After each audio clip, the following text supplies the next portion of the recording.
What's up, people? Happy Wednesday. Welcome to the Brian Reveal Show. Wow, I can't believe we're headed into Memorial Day weekend. We're at the halfway point of the year. A new administration. Many of us are back to work. Many of us have been through a few trials and tribulations on our own. And I think that, wow, I mean, what an interesting way to start the year. I know me, I'm starting sort of a new chapter in my life. Not to get too personal, I just actually moved yesterday, right? So this is why everything, you can't really see behind me, and thank God you can't, because there's boxes and shit all over the place, and I'm just like, okay, what are we doing? But you know what?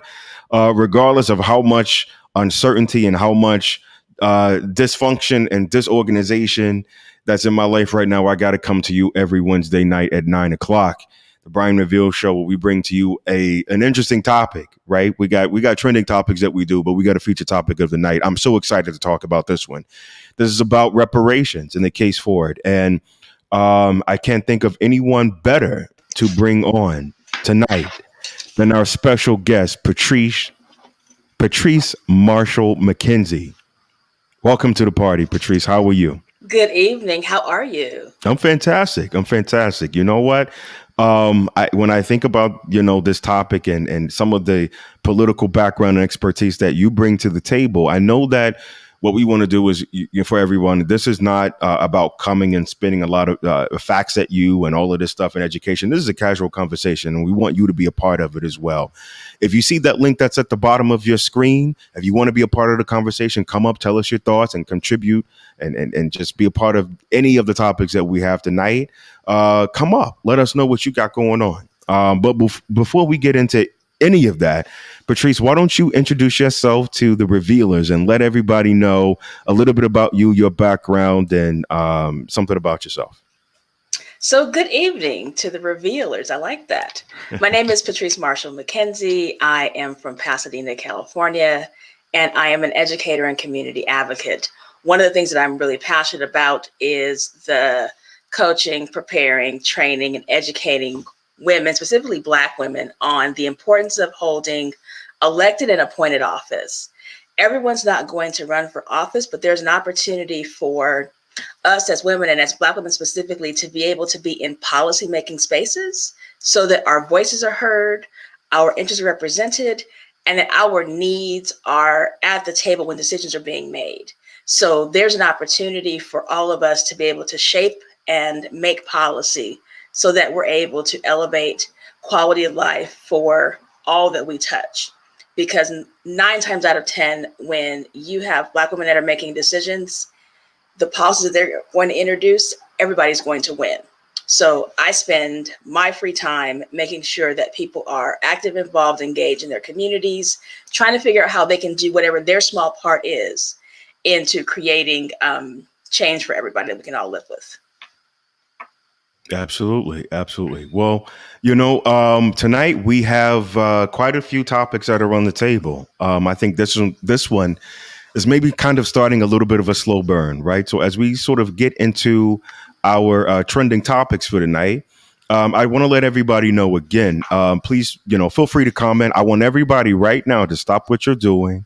Yes, I want you to like it, but I also want you to share this feed so we can get everybody in here, so that everybody can see what's going on. I want you to be a part of the conversation. I want you to be a part of commenting and just being very interactive. This is what I like to call an open forum, right?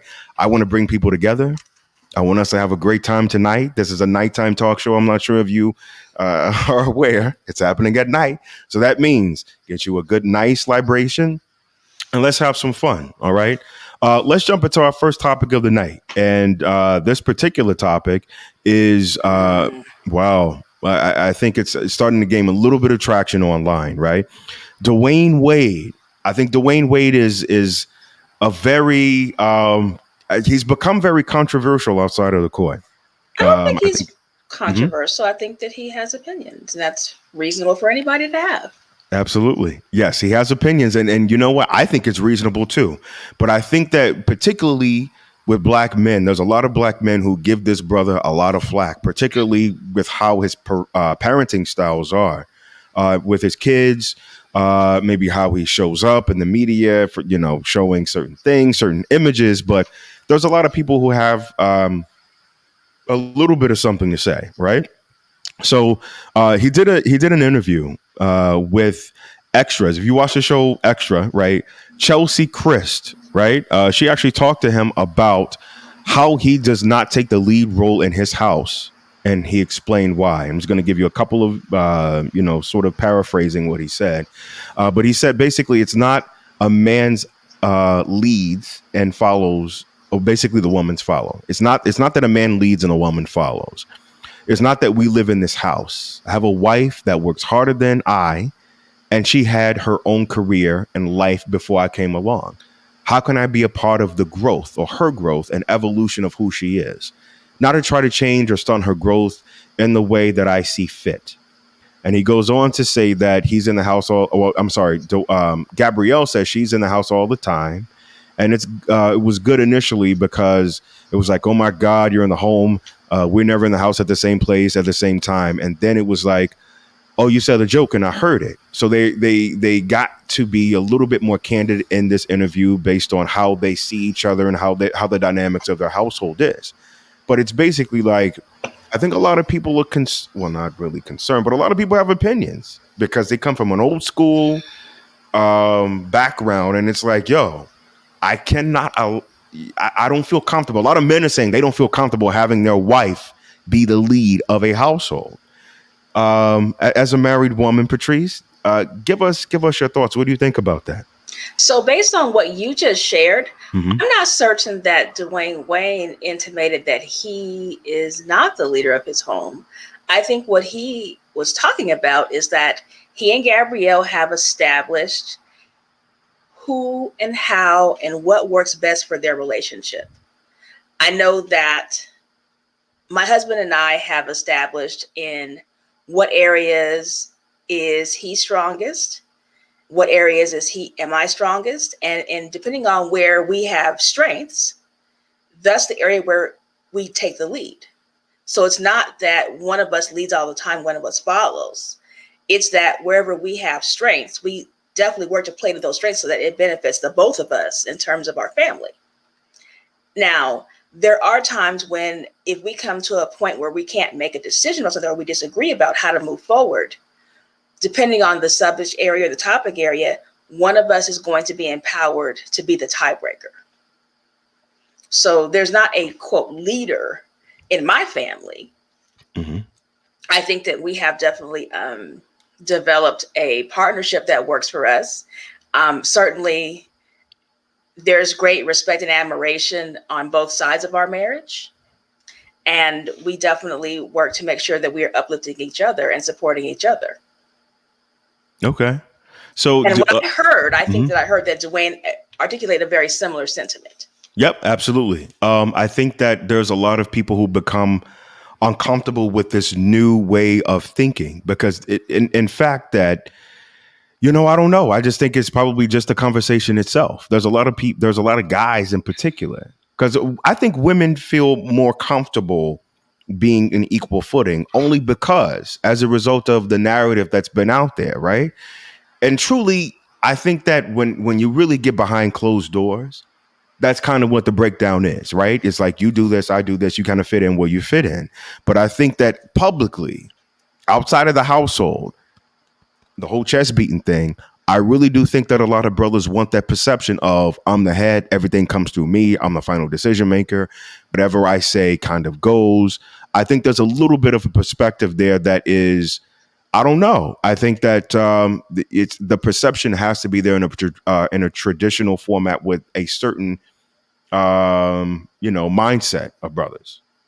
And there's an opportunity cost for being able to have that be how you operate your relationship or how you operate your marriage.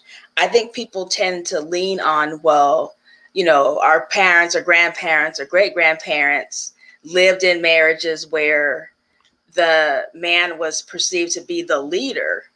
But I think that we don't tell the full context of how and why that was. Mm-hmm. I think it was a time when there were, by law, the economic mobility for women was virtually non-existent.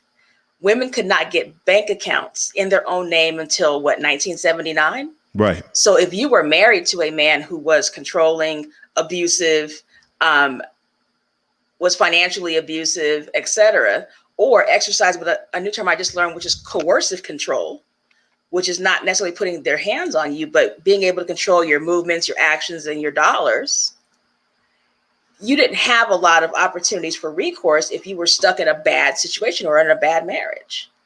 Mm-hmm. Because if you now have children, where are you going? Because you can't get a job, you don't have a credit card, you can't get a mortgage, you can't get a bank account. So economically, you were tied to a relationship for purposes of your economic and your livelihood and your viability. Do you think that a lot of the discomfort that's happening right now with that conversation is because women are more in a more independent space? So that's making the Black male in particular, because this is something that's community specific, because I think that's where a lot of, number one, as a Black couple, Dwayne and Gabrielle are kind of moving into this space that is definitely not traditional. So I think that, I don't know. Do you think that change is making a lot of couples, men or women in particular, uncomfortable? No, I think that how we're defining relationships and how we're defining marriage has changed. And I think that we have to be honest about what worked 50 or 60 years ago doesn't work today. Our economic situation is different. Most families require both adults in the home to work in order to be able to survive and thrive. All of those things play into how our relationships change, how we operate our homes. Mm-hmm. I think that the role of gender roles are changing. The responsibility of parenting has changed. All of those dynamics look very different today. Right. And because they look different, they're going to require us to show up differently in those relationships. Mm-hmm. Okay. That's a great point.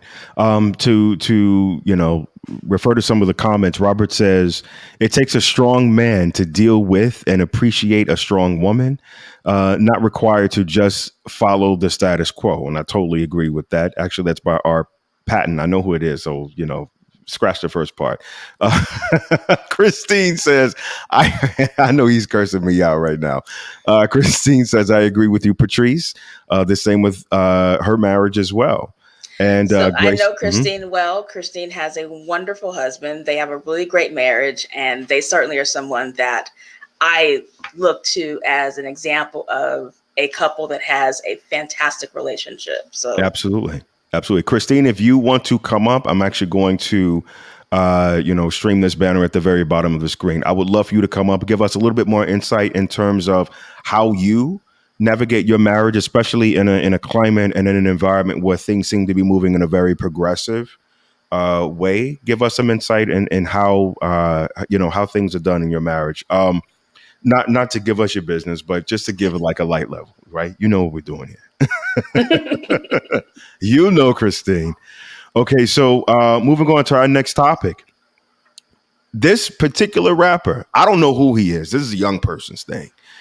This Dominican rapper, Nfasis, was basically shamed for wearing a particular outfit on, his wedding day. There's a lot of people that were basically saying, what are you doing? This is not, appropriate.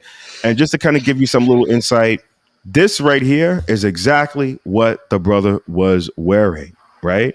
Kind of a little casual, kind of a little bit, I don't really know. It's hot in DR. Yeah, but it's a lot of people get married in DR. There's a lot of it, if you really think about it, it's a lot of like linen, right? The whole linen scenario. A lot of people wear the linen. But this right here, I think a lot of people had some issues with this. I guess the question is, do you think that this is appropriate to wear at your wedding? Not his, but yours. It's appropriate for their wedding. I didn't pay for it. I'm like you. It's like it wasn't about money. His wife looks happy. Right. I hope they're happy. And what's more important than what they look like on their wedding day is what they're going to do with the rest of their life as a married couple and how they're going to live their life as a married couple.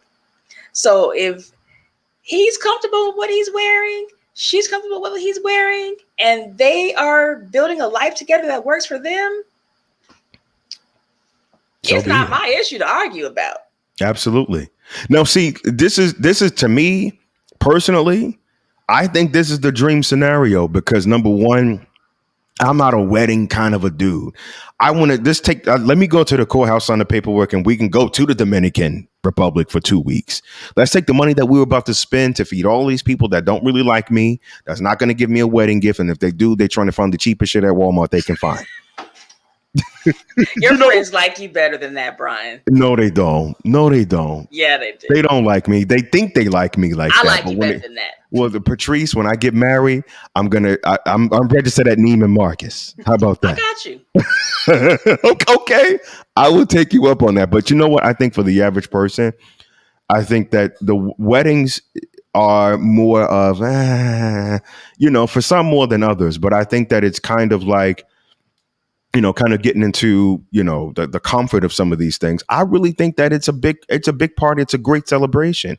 But you're kind of paying for all of these people to come and do all of these things when, are you really, for me, I'm not in it for any of that stuff. I'm in it for, the marriage and not the wedding itself.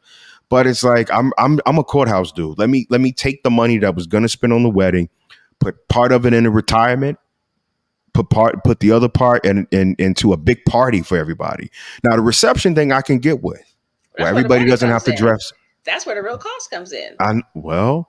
It's probably going to be less than 20 people then. So we had a small wedding. Like we invited, I think 72 people, 66 came.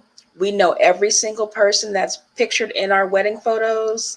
They are people who are significant to us as a couple, significant to us in our lives still.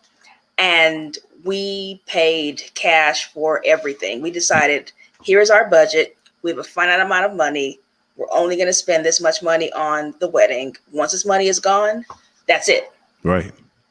So there might be some things we might want to have at the wedding, some things that we probably would be nice to have, but if it doesn't fit into the budget, we're not paying for it. Right.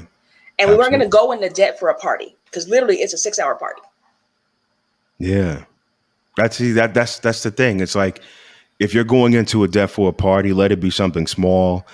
If you're over a particular age, I think that after a certain age, I do think that people kind of need to relax a little bit on the wedding scenario. Just kind of like, just say, you know what, just kind of relax a little bit. But people that have never had that experience, I think they're a little bit earlier in life. I do think that they need to have those over the top, kind of celebrations. I think that's, if your money can go that far and pay for all that over the top stuff, then have at it. Right. But if you're going to struggle to pay rent on the first, it's a problem. I need you to relax. Exactly. Okay. Everybody, just as a reminder, as we head into our feature topic, we're about to take a really quick break. I want everybody to stop what you're doing right now. Share this podcast. I want you to share the podcast, and I also want you to get the likes up. All right. Oh, and Christine was at our wedding. Oh, Christine. They were at our wedding. Okay. Family here. Christine, you still got to come up. I want to hear about this. All right. We'll be back in a second.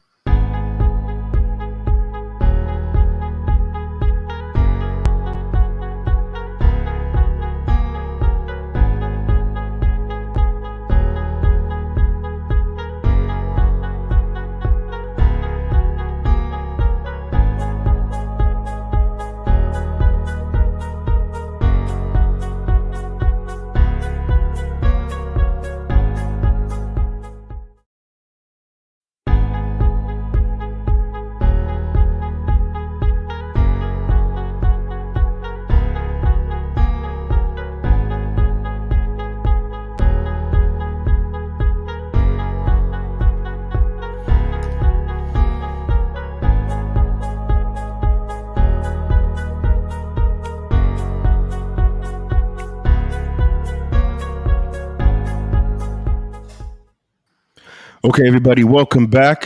Thank you again for spending some time with myself and Patrice tonight as we discuss a topic that is very near and dear to me: reparations, and the call for reparations. What does that mean, right? For our people, for our community, for people who look just like me and you, right? I think that before we get into this conversation tonight, Patrice, and again, thank you for coming on as we have a deeper dive into the subject from a conversational perspective. Neither one of us are experts on this topic, everyone. We want to be able to facilitate a growing conversation on this topic. I think that reparations is something that, and to me, I think it gets swept under the rug. I think it's something that is just swept aside easily. I don't think that a lot of people kind of understand the nuances behind it. So for me, I think this is a great opportunity to kind of bring it to light so we can dive deeper into this topic. But before we do, I think we have to sort of set the groundwork and the foundation of the topic and kind of just kind of level set, right? And really define what reparations is. And what does that mean to people in our community? Who gets it? Who pays for it? All of those different things. For me personally, I think that reparations it's restorative, right? It's correcting those wrongs that were basically oppressed up on our community, on our people. So, Patrice, if you had to have a definition for reparations, what your personal definition is, and what would it mean to receive that? Give us some insight into your thoughts on how you would define reparations. I define reparations as the act of repairing a harm that was done. And doing the work of repairing that harm can come in multiple ways and in multiple forms. We look at the promise of reparations that was made in 1865, and from then until now, what was reneged on then, and the opportunity, had it been fulfilled as committed in 1865, where would we be as Black people? Where would we be as a community? Where would we, and how would we be showing up in society today?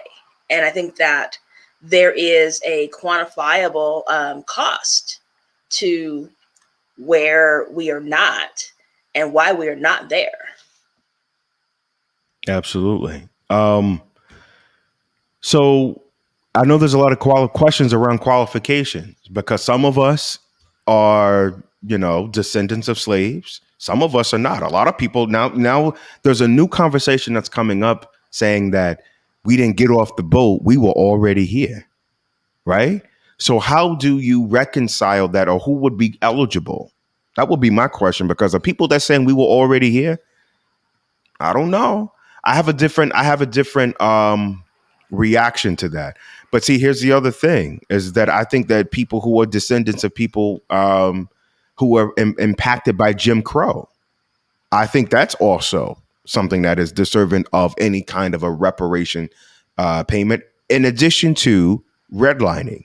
So if we're going to talk about the system, we have to talk about the varying different ways that people of African descent were impacted by that, or people who were brought here from the Caribbean in terms of eligibility. So who's eligible?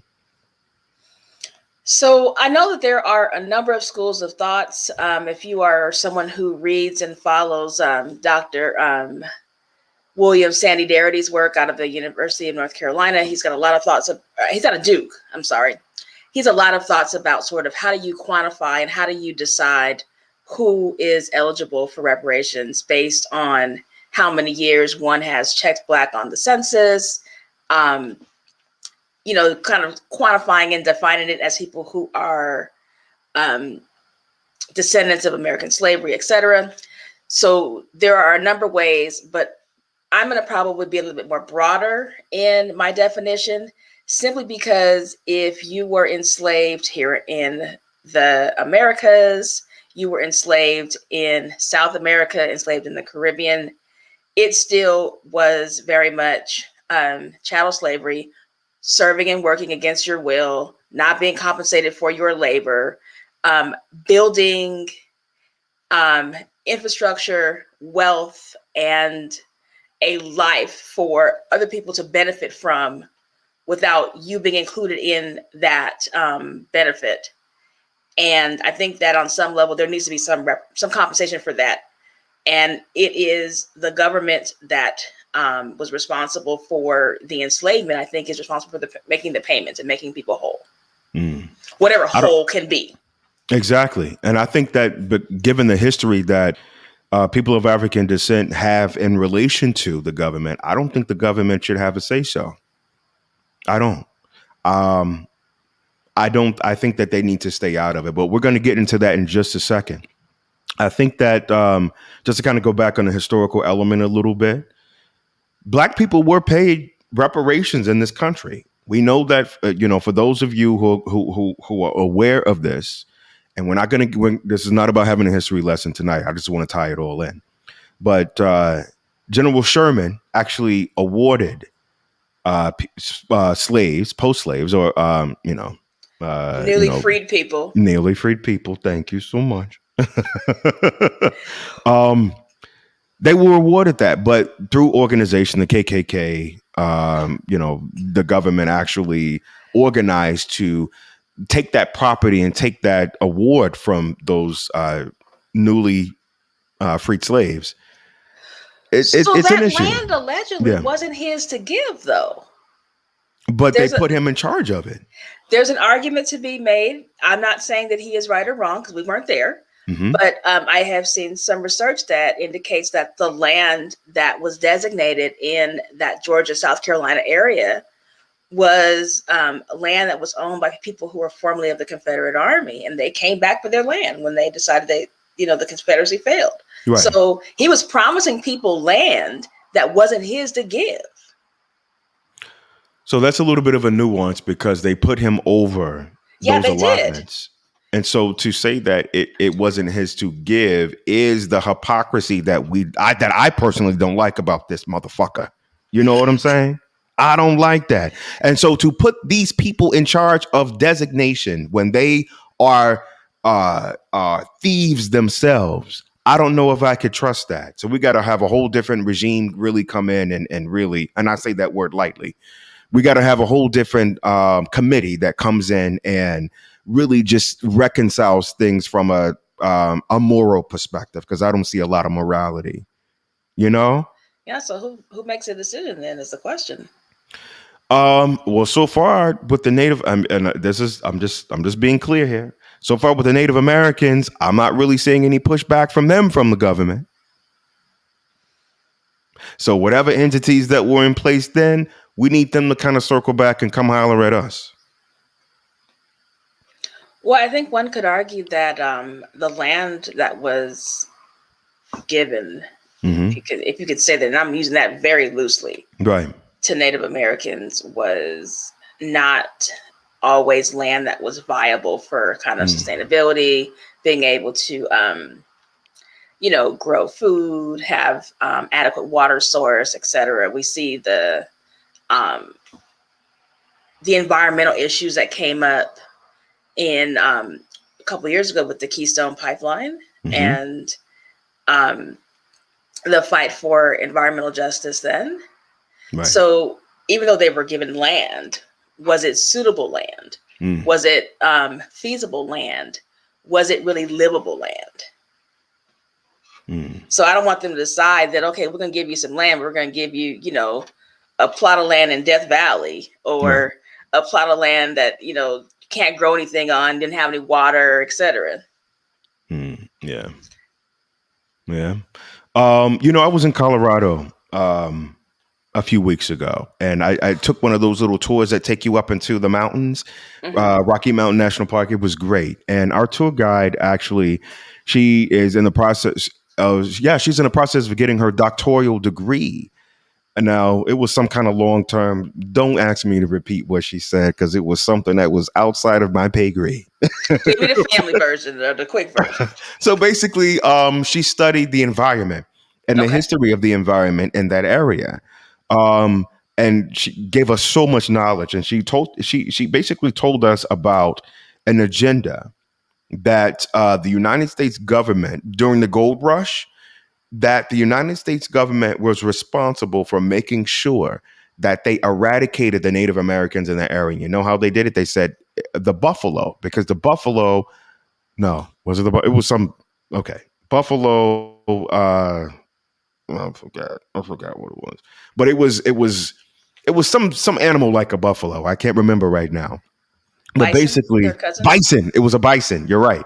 And so what they would do is the United States government said, "You're not a man until you go and you kill five of these bisons, five elk. It was elk. That's what it was.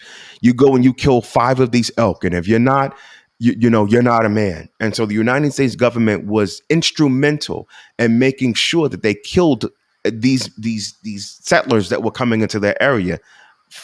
They had to kill five buffalo so they could be deemed as a man, right? Knowing that the natives that were in that area used those particular elk to survive, right? Hmm. And it was whether it was housing or, you know, food or whatever the case was, they killed so many elk that the natives had to leave and eradicate from that space so the United States government could come in and take advantage of that gold rush. When I tell you the diabolical evilness of this machine, and to assume that they somehow have our plight in place is a problem. And we got to deal with that problem. I want y'all to think about that for a second. But before we go, I'm going to take a little bit of a break. I want everybody to share. I want everybody to share this live. Okay. We're going to take a little bit of a break and come back in just a little bit.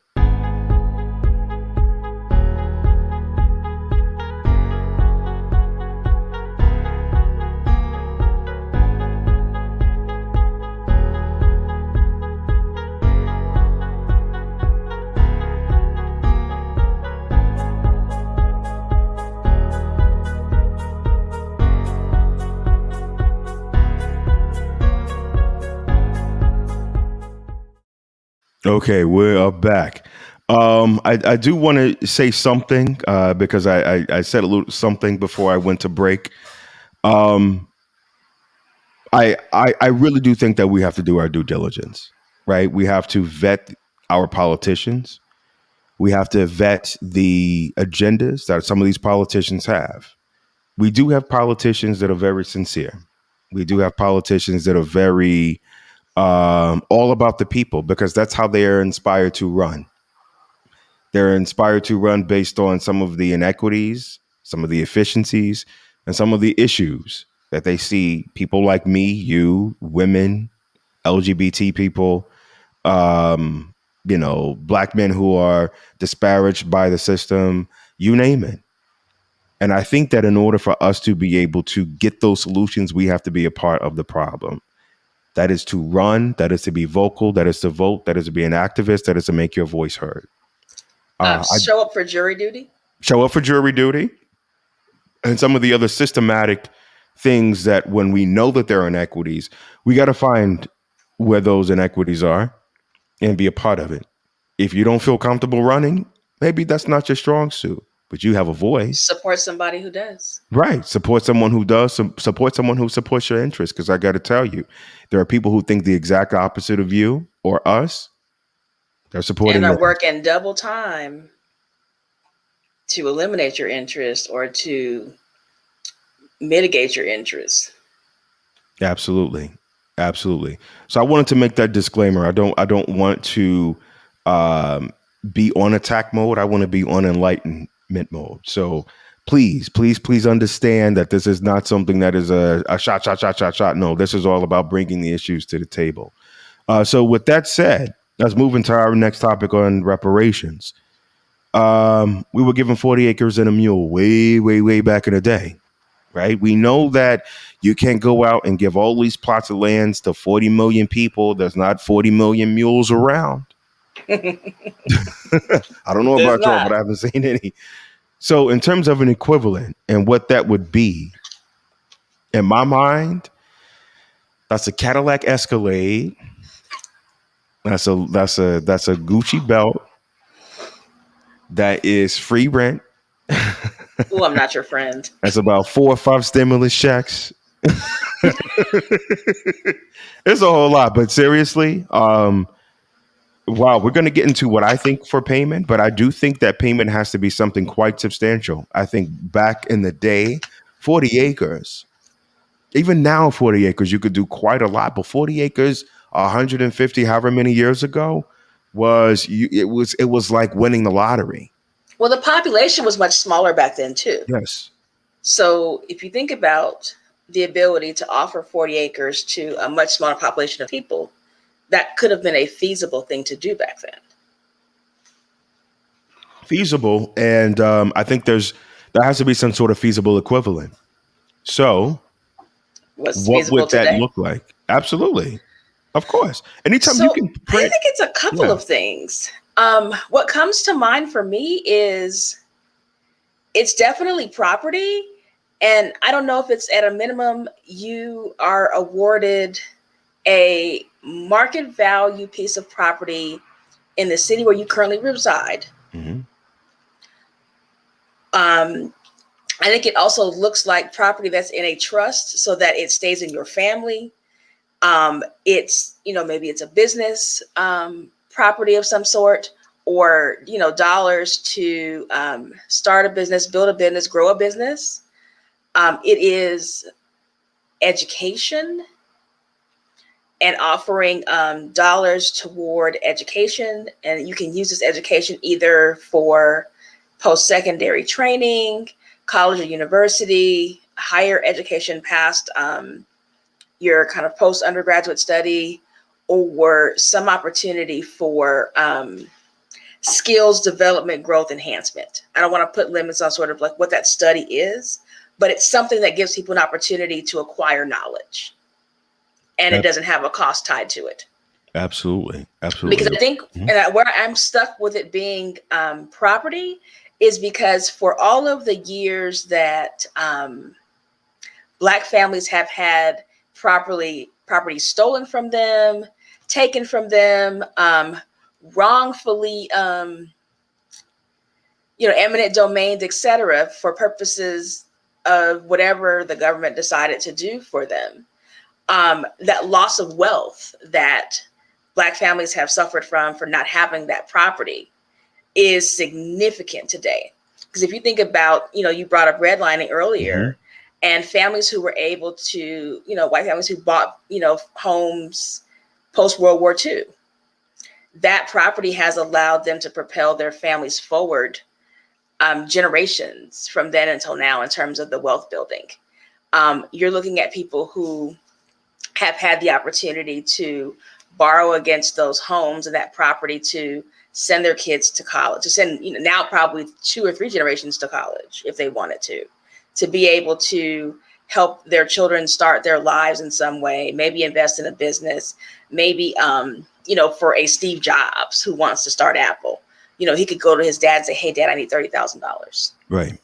And because his parents owned a piece of property, they could go ahead and borrow that money. And here, go ahead and start your business, the little Mhm. fruit company. Exactly. So just not having that wealth building vehicle is, I think, a detriment to how most families are able to build and acquire wealth today.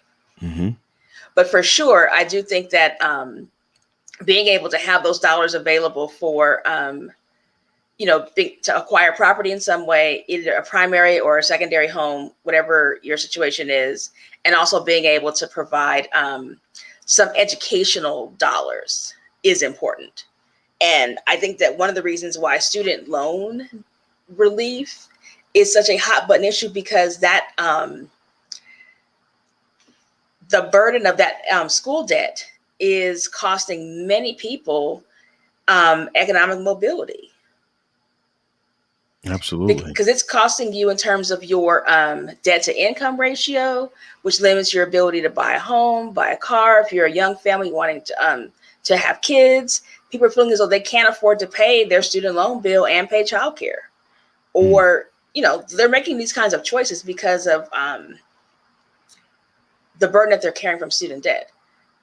Because if Biden decides to crank that 50,000 in student debt relief, I will pay the balance that I owe happily. after that 50. Absolutely. So, or Absolutely. also if Yes. that, if reparations comes in the way of part of it being, some No. fun for part of it, not saying all, but so some No. portion of it being for education, then Future I'm education. I'm sliding mine over to the bone balance I got right now. Here, you go and pay that off and let me live.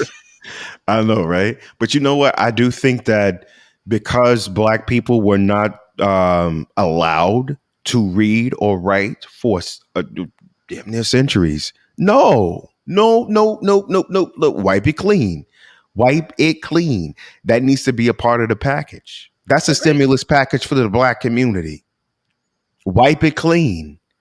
What is it? What is it? I mean, A how do little you bit of expect money, for us to catch up? You but they don't know? want us to catch up. Well, we're going to fix that. Christine says, let's start by or with paying for higher education and paying off our student loans. We were just saying that. She says her husband went to law school and the home is paid off and they're still paying for that damn loan. It's insane.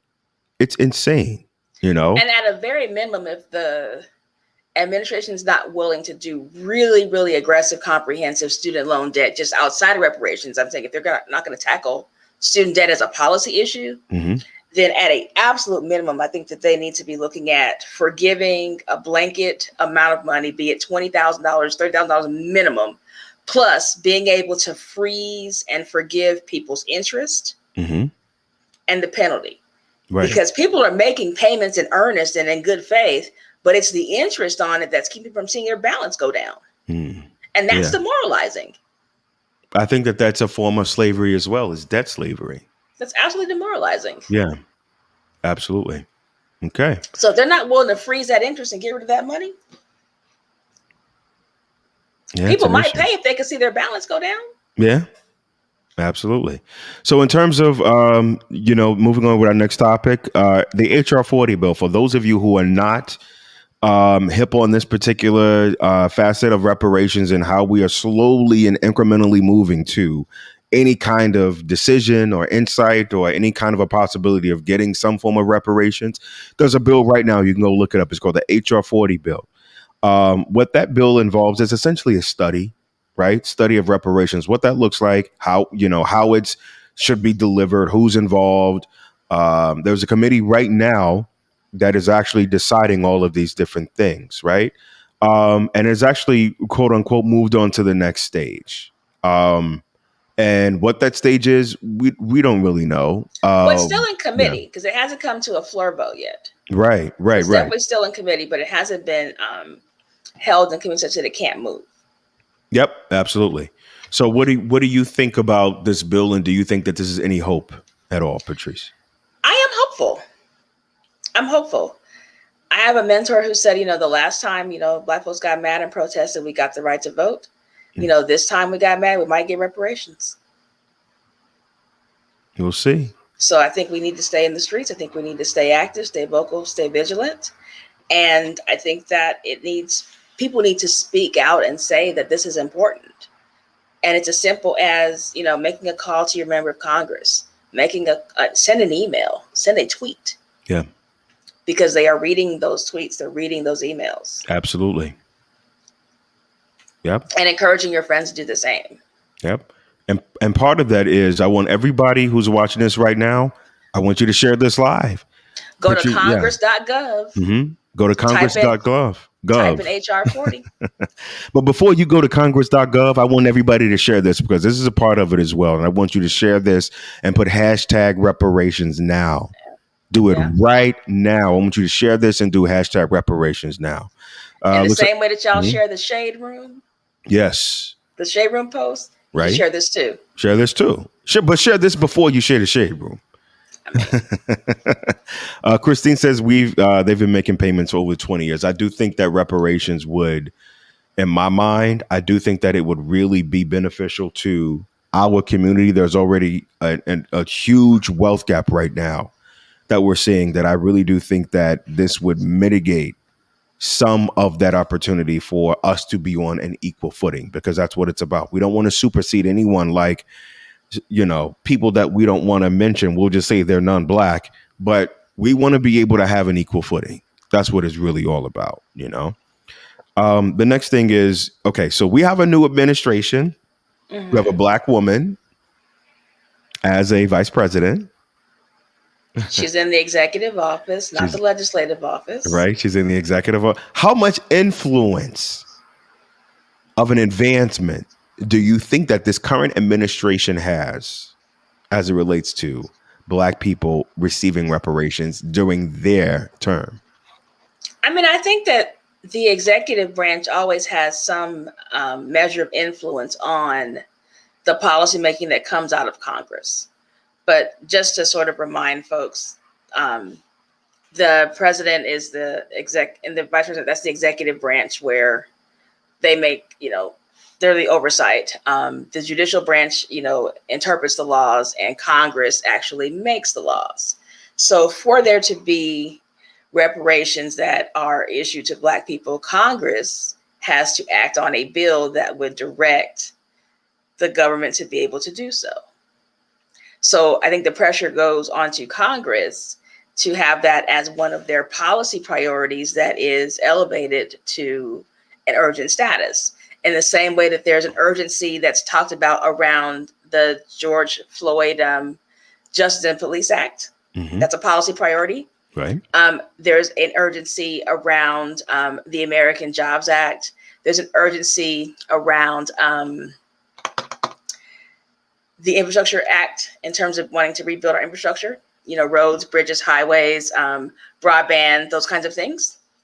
Those things are considered urgent. Wanting to, increase funding to public education. All those are priorities. Mm-hmm.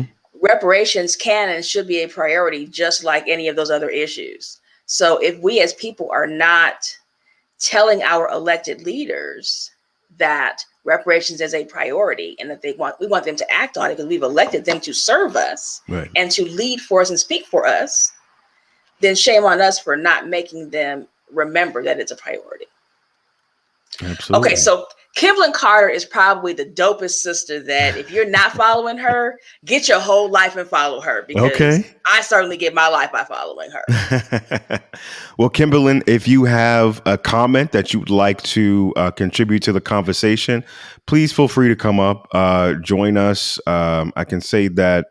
Now, she need her own. You need to just invite her to be a guest. Don't cheat her. Invite her to be a guest on another one of your shows, and she's gonna bring all the funk. Well, Kimberlin, I have to meet you, so you got to come. Listen, I will take Patrice's word over anybody's.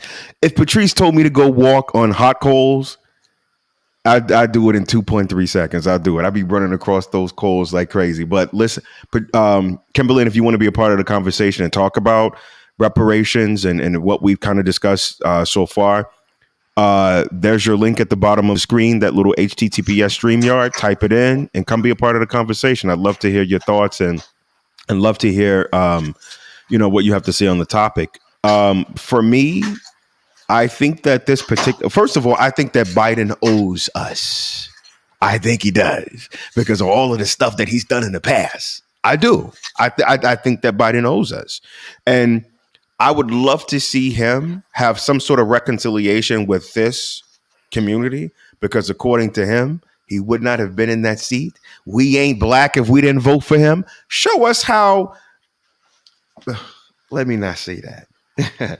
Show us how presidential you are. Show us how presidential you are. Good save. Good save. Right? Because I was about to really get it in his ass.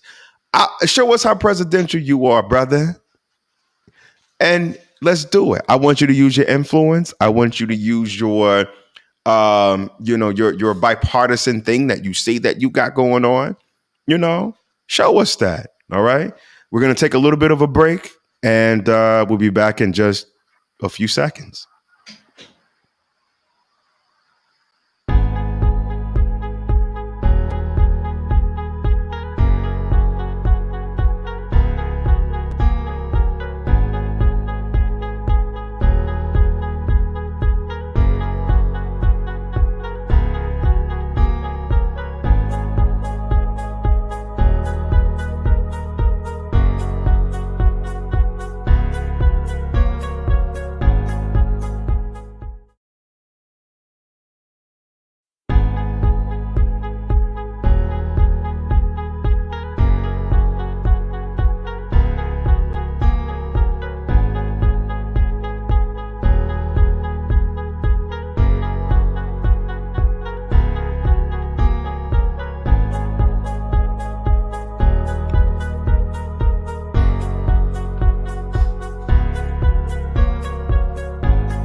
Okay, everybody, we're back. Thank you for hanging out with us again. Thank you for tuning in with us tonight. I want you to like, I want you to subscribe to the Brian Reveal Show, and I also want you to share, more importantly, share. This is such a pivotal topic tonight. I got my guest on, Patrice, which is, when I tell you, one of the most brilliant minds that's on social media right now, especially politically wise. If you want any insight on anything that has to do with just life in general, but definitely in the political space, Patrice is the one to go to, right? So you definitely want to make sure that you reach out to and friend and subscribe to all of Patrice's social media, which we're going to get to towards the end of the podcast. But wow. We've had a pretty layered conversation on reparations, but I think for me, it's about the money, right? I think a lot of people have great ideas, but for me, some people say, "Oh, cash isn't a great solution. We're just gonna go blow it, and you're gonna buy Cadillacs and hot links and wings and all kinds of shit." But hey, it's your money. It's your money. Go buy those hot links. Go buy them. You earned it. Go buy a hot link manufacturing company. Yeah, hey, that's even better. You eat all the hot links you want to. Right. Eat all you want, sell all you want. Absolutely. Absolutely. Buy $300,000 of hot links and do what you got to do. But, for me, yes, I think that cash is something that is, I think, appropriate. When you think of all of these other different groups that I'm not going to give them the opportunity to be recognized in this space, we know who they are. You can go and Google them. They've received millions of dollars, right? And reparations. I think that Black people we need our own cash settlements based on atonement for what this system has done to us. What does that number look like? I'd say about a good 300,000 a person. I say that. Absolutely. I think that's because we're going to blow a third of it. I think it's a higher number than that. Okay. Well, hey, it could be $1 million. I'm good with that too. Some of the numbers that I've seen, thrown around by scholars in terms of what it would really cost to pay reparations to Black people is I've seen as low as 10 trillion, as high as 50 trillion. So let's call it what? 25 trillion? Right. Right in the middle. In the middle. Mm-hmm. And even I did some rough, back of the napkin math on the 10 trillion number. And you figure there are 13 million Black people in the country? That was about $625,000 a person based on a $10 trillion investment divided by 13 million Black people. And 13 million is a rough number because we haven't seen our full census data yet.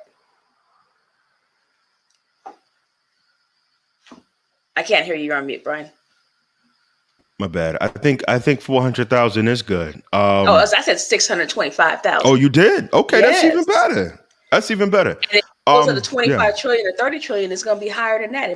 We might get to 700,000 a person. That's even better. Hey, let's get 800,000. So let's get there. To be intersectional, cash is a Black queen, a Black woman queen. Right. It's a Black king's thing as well. Absolutely. You will never hear me turn down money. Now, I ain't going to do the Cash App shit that some people do on their birthdays on social media. But I will take a good dollar. I will. Especially if it's coming from Uncle Sam. Because Uncle Sam and I have a volatile relationship as it is. So I think that, if I could smile and dig that knife a little bit just to say, look at this little check and you can't do nothing with it, I think that would be a brilliant thing. All right, let's. So it's a good solution, but there's also the challenge of. I think that cash is definitely part of the equation to me. I think it also is real property. It's also education. It's also a variety of things because we have been robbed of so many of those things for so long. Exactly. And I'm not sure if you've been following the story here in California at Manhattan Beach, where there was a Black family that owned a piece of oceanfront property, Bruce's Beach, back in the day. Mm-hmm. And that property was eminent domain, taken from this family. And now the county and the state are trying to make an effort to return this property to this family. Right. And at the time, the family who owned it, they owned the only Black oceanfront beach resort that Black people could go to. Right. So the value of this property today is like, hundreds of millions of dollars. I mean, there's no way that you could you couldn't cut a check for what this property is worth today. Yep. But that also doesn't take into consideration all of the years that this family had been denied the opportunity to earn wealth off of this piece of property and what they've lost over the last, 70 years or so. So for a family like that, and what they're trying to figure out how to do is the state and the county are trying to figure out, can they find a way to return title or ownership to this family? But then also maybe they're leasing it. They're going to lease the land back because now it's a public park. Wow. So they'll be able to still have some kind of revenue that they'll earn off of this land that was taken from them. But it doesn't sort of mitigate all of the years. Imagine if this family had been able to retain this piece of property for the last 70 or 80 years, what their wealth position would be. So cash is good, but you can't cut a check to replace that kind of loss. Yeah. Yeah. So I want to be able to see a solution be all of those things so that we are giving people cash because we need to go be able to have cash in our pockets to Exactly.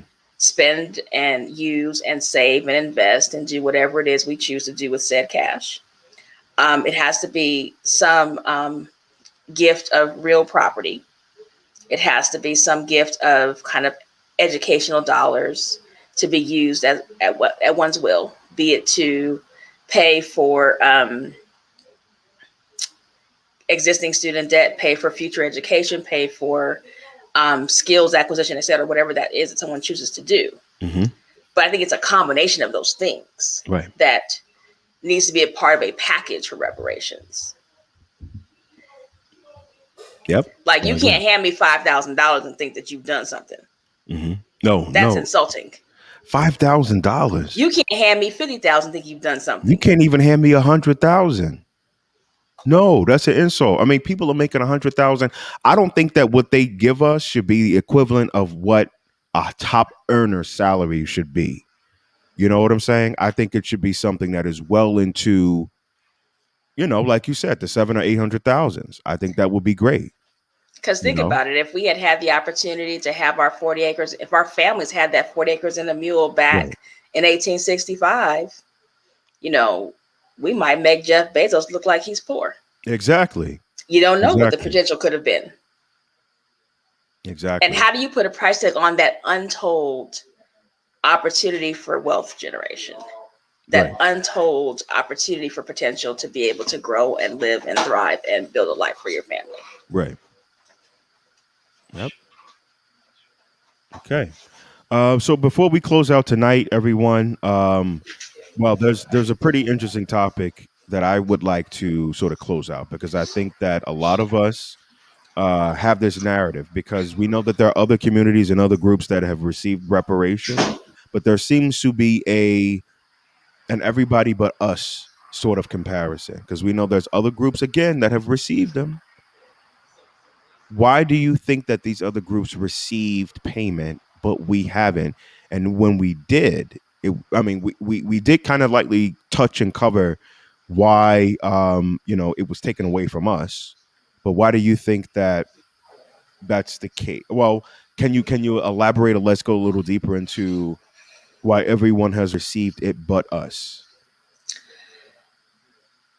So I'm going to hypothesize that other communities have not had to endure the lasting stigma of enslavement on their history. And the stigma that is associated with the devaluing of Black people, the socialized and the narrative that was developed of it being acceptable to assume and treat Black people as less than not human, not worthy, etc. Right. That mindset that has been perpetuated and it still persists today Hmm. is what has allowed Black people to not be made, I don't want to say whole because you can't make us whole, but to not have made it more of a priority, I will say, to pay reparations to Black people. Okay. Um, wow. For me, why hasn't, I mean, you know what? I think in many ways, this country uses Black people as the poster child for racism, for the poster child for oppression, for the poster child of we can do anything we want to do with you and get away with it. I think so. And I think that this country has been getting away with that forever. And it's time to pay the piper. I really do think it's time for us to just kind of put this out on the open once and for all and say, you know what? You can't do this anymore. This is why this HR 40 bill needs to advance. This is why we need to share this live, everybody, so we can get this conversation going. This is And why we you need to need be to contacting our members of Congress. absolutely contact the members of Congress. Stand out there with your signs and your picket signs and say, what are you doing? And we're the allies, these people that stood with us during George Floyd, because you ain't had nothing else to do during a pandemic. So your only excuse to get out of the house was let's go stand with the Black people. You need to show your ass up too. So all of these people, these allies, and everybody who say that they're our friends, what does it mean to be a friend? What does it really mean to be a friend? Being a friend means you got to show up in this space too. Stand Because with us. Got to be stand with courageous. us. Absolutely. Because I can't be your friend if you got to look down or up on me. I can't be your friend if you're up here and I'm down here on the economic ladder. Well, my community is. We may be making the same salary, but what about my community? And if you're so upset with racism, you got these Black Lives Matter, whatever everywhere, then let your advocacy really mean something and stand with us on this. With that, everybody, Patrice, thank you so much for joining tonight. Why don't you let everybody know what's next for you, and let everybody know what they can find, all of your different social media outlets and websites, emails. Where can the world find you? So you can find me on the web at patricemarshallmckenzie.com. My Facebook account is Patrice Marshall McKenzie. I am on Twitter and Instagram at PatriceM08. And what's next for me? Redistricting is next for me. And if you are not watching redistricting in your city, in your town, in your state, in your county, that needs to be what you are laser focused on right now for the remainder of 2021. I sit on the redistricting task force for the city of Pasadena, and we are getting ready to start engaging our community in a process of gathering input on what people think communities of interest are. And as Black people, we need to make sure that we are giving our voices to that process, because that is how things like gerrymandering take place. That is how the drawing of districts that do not allow us to elect leaders who represent us, that's how that happens. So when your voice is not in the room, when you're not at the table and you're not giving your feedback, they don't think that you care. So every Black person, no matter where you live, you need to be front and center at any and every and all conversations circling around redistricting. I know it's not a sexy topic. It's not the most exciting thing, but in terms of our economic viability, our future representation, who we are going to be able to elect that represents us and that leads us and serves us, if we're not able to elect people who are really carrying our interests forward, carrying our agenda forward, going to be, allies for us in a real sort of legitimate way and not just situationally, we all need to be, in redistricting with both feet. Right. So that's my what's next. And I charge other people to be in to take that same what's next with them too. Absolutely. We all charge everybody. The revealers charge everyone. Patrice is charging everyone. I'm charging everyone. Patrice's following is charging everyone. I think that this is something that is do or die. It's now or never. And I think that if we're not going to make any change, or we're not going to be vocal, then you got to get off the pot and let somebody else take a shit. We've got a finite amount of time with this Yeah. current congressional makeup. Mm-hmm. I mean, I think that you've got midterms coming up in 2022. So Right. once you get to say June, there's not going to be a lot of policy movement that's able to take place. So whatever needs to happen, you really at this point have, a year and a week to make Yep. it happen. So Yeah, absolutely. whatever you deem to be priorities for your member of Congress and what you want them to put on their priority list and what you want them to move on, what you want them to vote on, Mm-hmm. let them know right now Right. because the clock is ticking fast. Mm-hmm. Okay. Well, on that note, everybody, thank you for spending some time with us, having just some dialogue with us tonight. Thank you for your comments. Again, everybody, I want you to share this live, right? I want you to stop what you're doing, hit that little share button at the bottom of your screen, and get this out to your people. And I want you to tag or hashtag reparations now. And Not if you're yesterday. watching it later, hit that hashtag replay. Absolutely. And still Hashtag share replay. it. And still share it. Absolutely. Yes, you can still share it even during the replay. This is going to be up. I want everybody. Patrice told you where you can find her on all of her platforms. You can also find me, Brian Reveals, on TikTok. You could also find me on Instagram on under the same name, Brian Reveals. But you could also find me on Facebook, The Brian Reveals Show, and also type in The Brian Reveals Show in the search bar in YouTube. Find all of my content. It's there. I want you to share it, right? We got to get this information out there, and we got to make sure that we stay informed. Everybody have a good night. I will be back next week with a very, very interesting topic, right? You don't want to miss this one, especially if you have some sort of an insight or some sort of idea or ideology about religion. This is going to get you. I'll see you next week. Have a good night.